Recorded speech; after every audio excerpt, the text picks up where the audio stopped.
What's up, guys? Welcome to Calculus Club. In this video, we will be talking about related rates. So before you study related rates, you want to be sure that you have a really good understanding of both chain rule and implicit differentiation. Okay? So before we get into it, I just want to let you know that I've created a full-length calculus course. So if you're interested in that, please check the link below where you can find out more information. All right, let's get into related rates. So first of all, think about the title of related rates.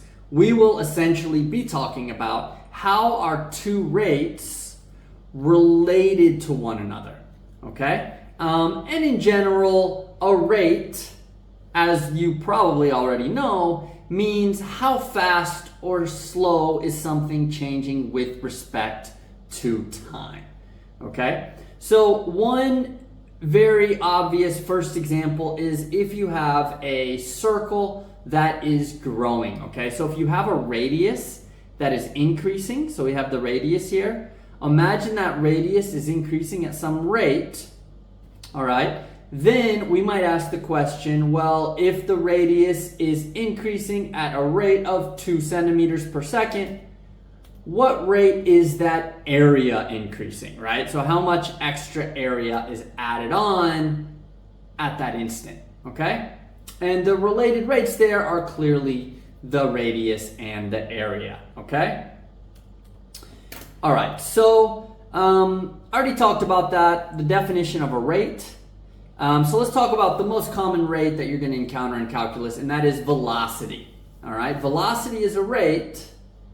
And what is changing?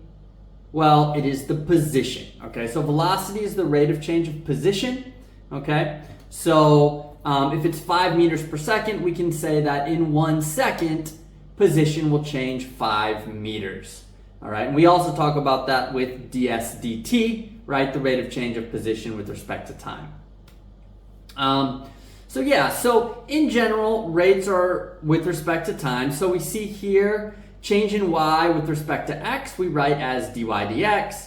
Change in y with respect to t, we write as dy dt. Change in x with respect to time t, we write as dx dt.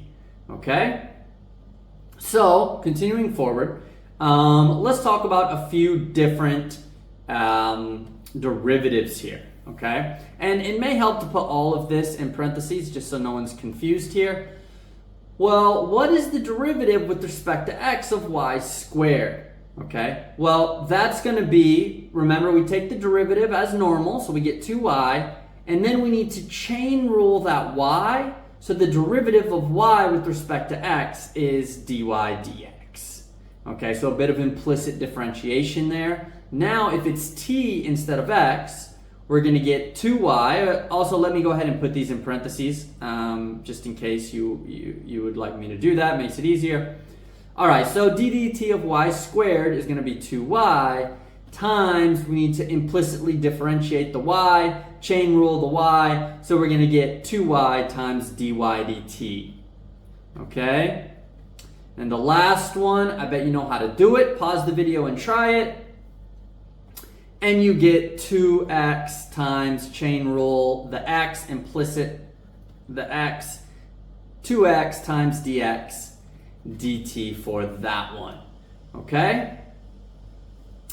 All right, so now we're going to get into that first example that I talk about. All right, so let's say that we have the radius of a circle is increasing at a rate of 5 centimeters per minute. At what rate is the area growing at the moment the radius is 7 centimeters? All right. So whenever you get these related rates problems, the first thing you want to do is draw a picture so you understand what's going on. Here, you just draw a circle, okay? And then we can go ahead and draw the radius. We're talking about the moment the radius is 7 centimeters. All right, and that radius is increasing, right? So we can call it like dr dt, the rate of change of radius with respect to time, okay? The rate of change of radius with respect to time is 5 centimeters per minute. All right, so that's everything that's going on, and the question is, at that instant, how fast is this area changing, okay? So this would be like the added on area. All right, so the second thing that you want to do after you've come up with a picture to kind of, help you to understand in your head what's going on, is you want to come up with the formula that relates the quantities in question, the rates in question, right? So what are we talking about? Well, we're comparing the area, the rate that area is growing and the rate that the radius is growing. So what is the equation that relates area and radius? Well, it's one of the most common equations in mathematics. I'm sure you remember. And that, of course, is that the area equals 2 pi r squared.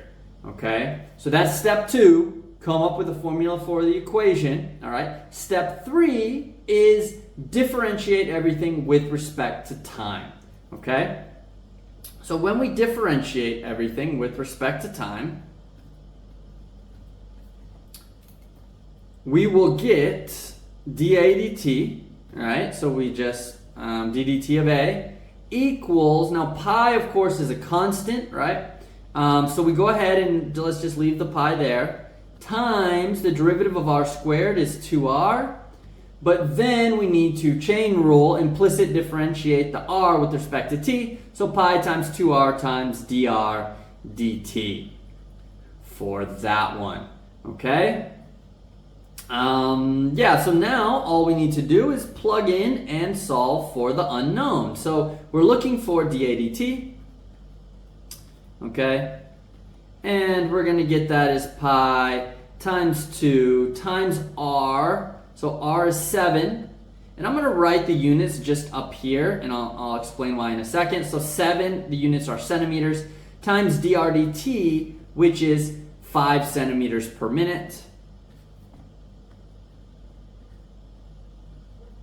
Okay, and now we can figure out that our dA dt will be 7 times 5, 35, 70 pi. Okay, and our units, well, we can also multiply these together. Now, pi and 2 are just constants. They don't have any units associated with them. So our units, we can also multiply through centimeters times centimeters per minute will be centimeters squared per minute for our units. And it makes sense, right? Because the rate of change of area is a two-dimensional measurement, right? Centimeters squared. So it makes sense that that area is increasing at a rate of centimeters squared per minute.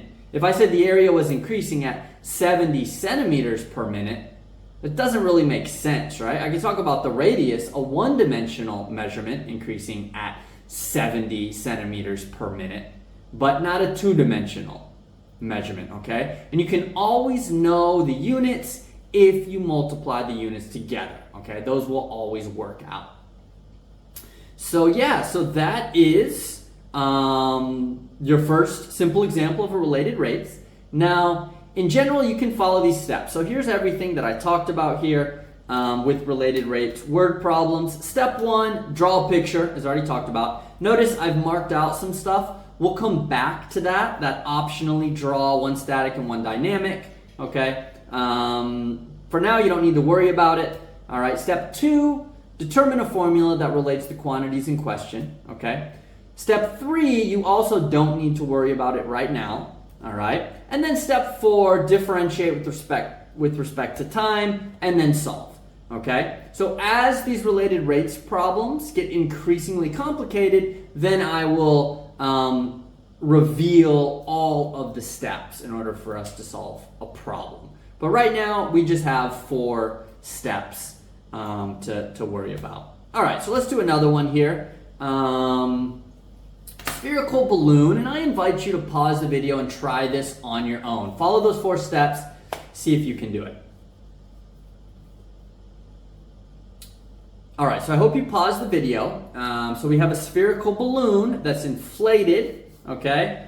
And we want to know how fast is the radius of the balloon increasing at the instant the radius is 12 centimeters, okay?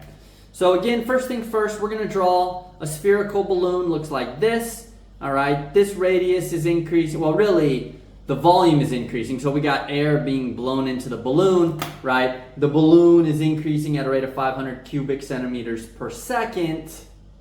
All right, and we want to know how fast is that radius increasing. So what is the related rates here? The related rate is the volume and the radius. Okay, so let's come up with a formula for that relates volume and radius of a sphere. Okay, so that is 4/3 pi r cubed. All right, so now that we have the formula, what's the next step? It's to differentiate with respect to time. All right, so let's differentiate all of this with respect to time.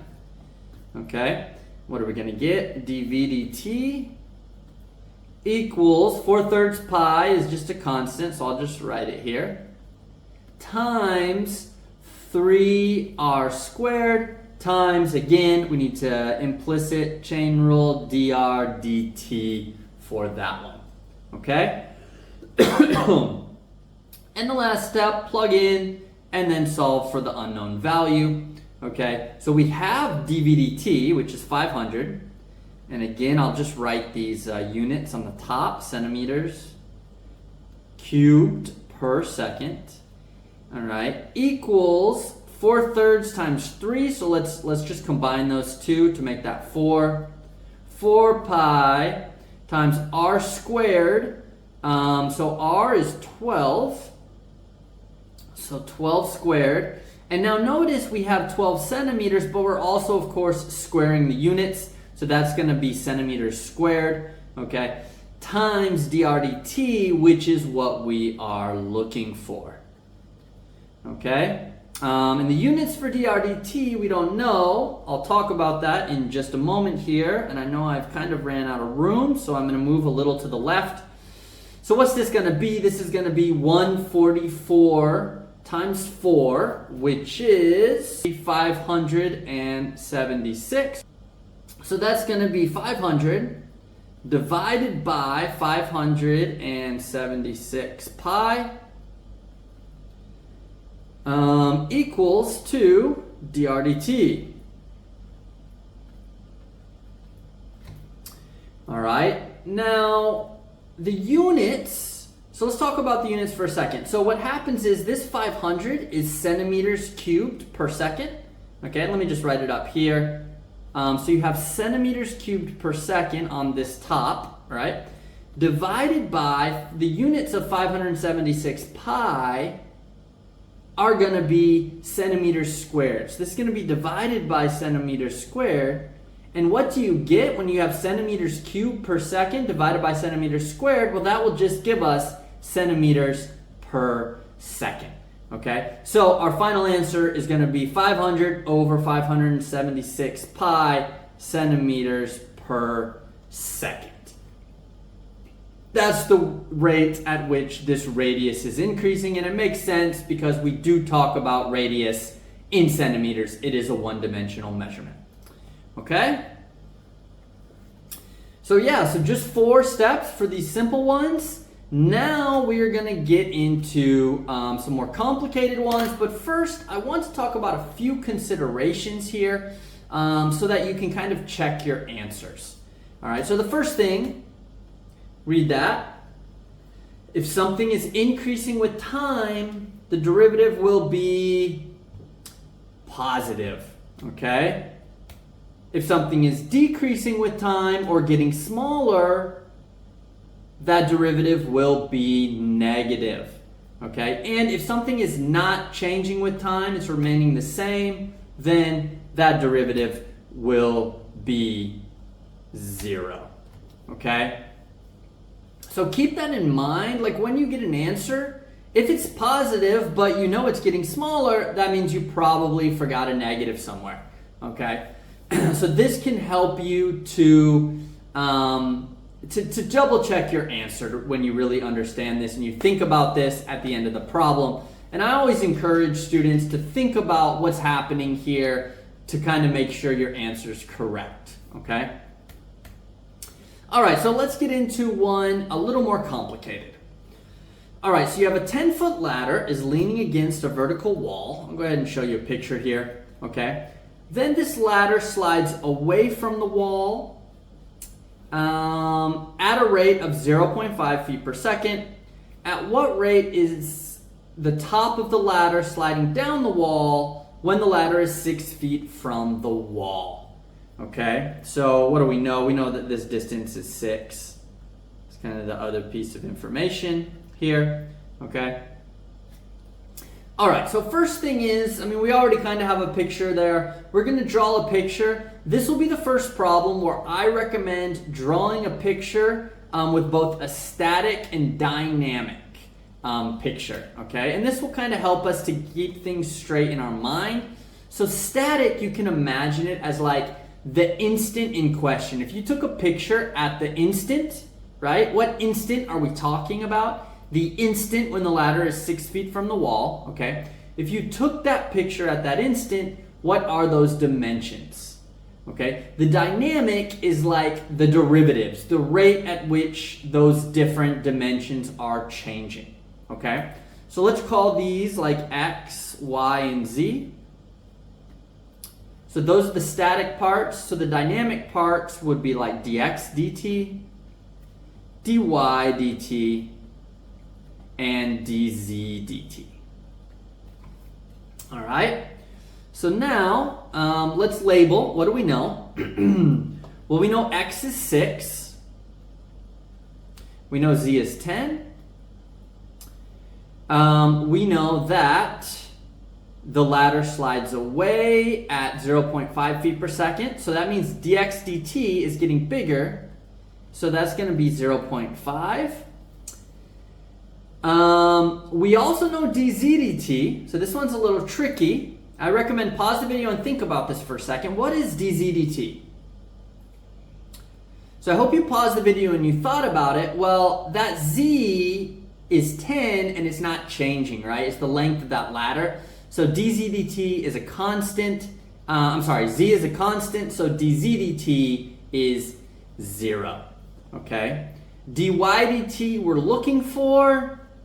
Our y we can solve, of course, by Pythagorean theorem. And if you use Pythagorean theorem, you would get that this is 8. Okay? Another quick way to know that is if you remember Pythagorean triples, right? The number 3, 4, 5 is a perfect triple, right? 3 squared plus 4 squared equals 5 squared. Well, you can always double these, right? So if I double all of those, I get 6, 8, 10. That is also a Pythagorean triple, right? So those work out. So because I know that this is 6 and the hypotenuse is 10, then I know that that's going to be 8. Another example could be I'll triple each of these, 9, 12, and 15. That will also work out, okay? So Pythagorean triples are something good to know for calculus. It'll make your life a little bit easier and allow you to do a couple problems quicker. All right, so anyway, we have the picture drawn. So now what are we going to do? We're going to come up with the formula that relates the quantities in question. All right, so what is that formula? That formula is simply going to be x squared plus y squared equals z squared. Okay. What do we do next? We differentiate with respect to time. So I'm going to differentiate all of this with respect to time. And remember your chain rule, your implicit differentiation. So what do we get? 2x times dx dt plus 2y times dy dt equals 2z times dz dt, okay? And now we can plug in everything that we know. All right, I'm gonna go back and forth a little bit here to make sure that I plug everything in correctly. 2, that x was what? 6, so 6, 8, 10, x, y, z. 6 times dx dt, 2, 8, dy dt equals dz 10. All right, and I do remember dz dt was 0. dx dt I believe was 5. Let me just double check. Yeah, not 5, 0.5. Okay, so dx dt is 0.5. dy dt is what we're looking for. And yeah, so now we can solve for everything. So 6 times 0.5 is 3.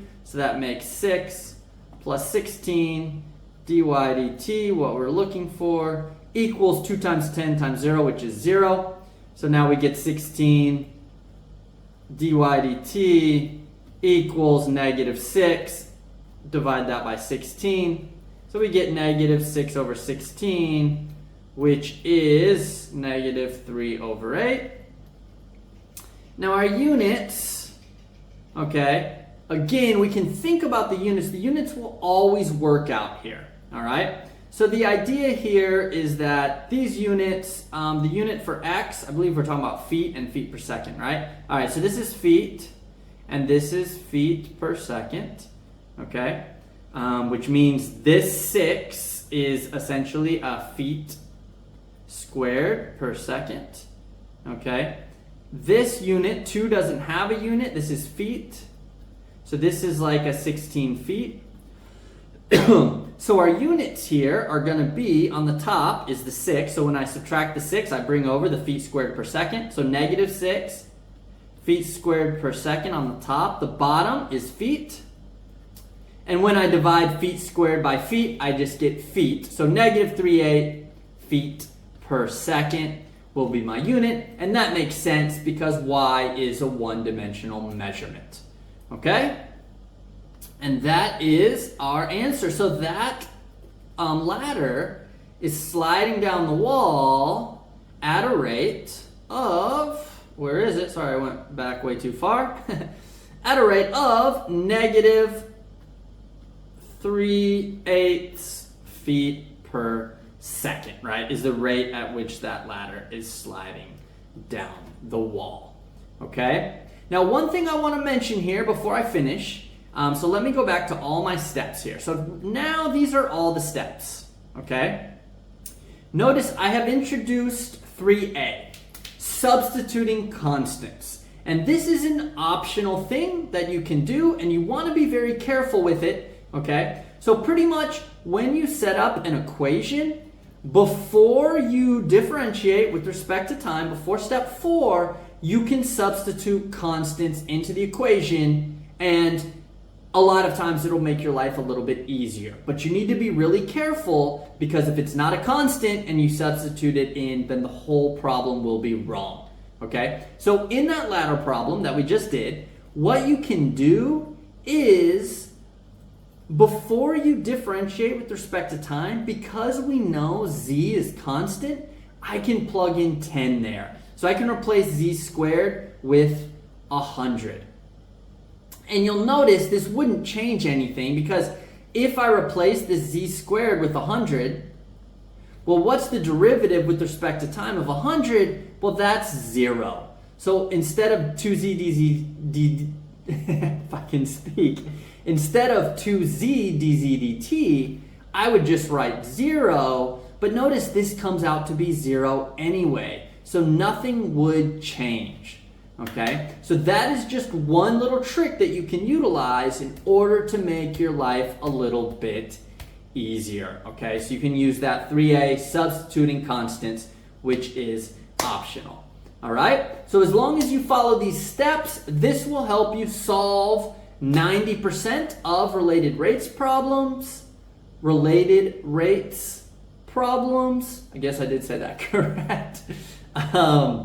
And the last thing here that you can kind of see, substituting known relations, I will make another video where I talk about substituting known relations into related rates problems. All right? Yeah, that doesn't sound good. I should say related rate problems. Yeah, that sounds much better. That's why I was trying to correct myself. So the next video, if you tune in, I will talk about substituting known relations, and this video has already stretched a little bit longer than I had hoped, so I will do that in another video. So geez, I cannot talk today. Thanks so much for watching. Also, I want to let you know, again, I have a full-length calculus course, so if you found this video to be useful, check that link below. I have broken down all calculus concepts in a super easy to understand method that will allow your calculus to be much easier and allow you to be successful in your class. So definitely look into that if you need a little extra help or you just want to learn calculus in an easy, logical, and more intuitive way. So yeah, thanks a lot for watching, and I hope you tune in for the next one. All right, bye-bye.